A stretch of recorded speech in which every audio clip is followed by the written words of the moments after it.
شامگاهان ایستگاه مرکزی اتوبوس‌های کابل به نقطه اساسی قاچاق نورسان و کودکان تبدیل می‌یابد. بعضی کودکان را والدانشان می‌فروشند. پدر و مادرم بر عوض 700,000 افغانی مرا به طالبان فروختند. طالبان می‌خواستند من بمبگذار مرگ طلب شوم. یحیی رویش را پنهان می‌کند. او به جای اجرای این وظیفه که مرگ ناگزیر را به دنبال دارد، خود را به نیروهای امنیتی تسلیم کرده است. آنها به من کمربند با مواد ترکنده دادند، ولی من آن را نگرفتم. آنها گفتند که تو به بهشت می روی. من گفتم کجاست بهشت؟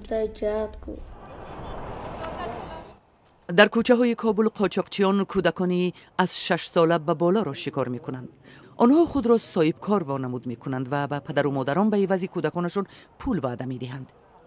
او پول حتی به خانواده‌ش هم فرستاده نشده که یک پیامی میتونه باشه برای کسایی که فریب قاچاقبری انسان میخوره.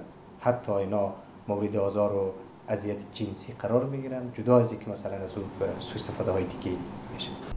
حیات الله میگوید او را همچون غلام استفاده می بردند و او زمانی از صاحبانش رها یافت که همچون کارگری غیر قانونی خارجی به افغانستان استرداد شد. ما از خانه گم بودم که پدر و مادرم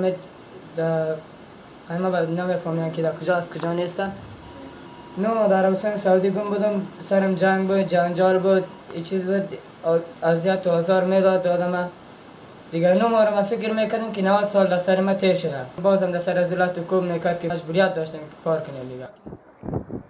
در افغانستان راه‌های گوناگون قاچاق وجود دارد.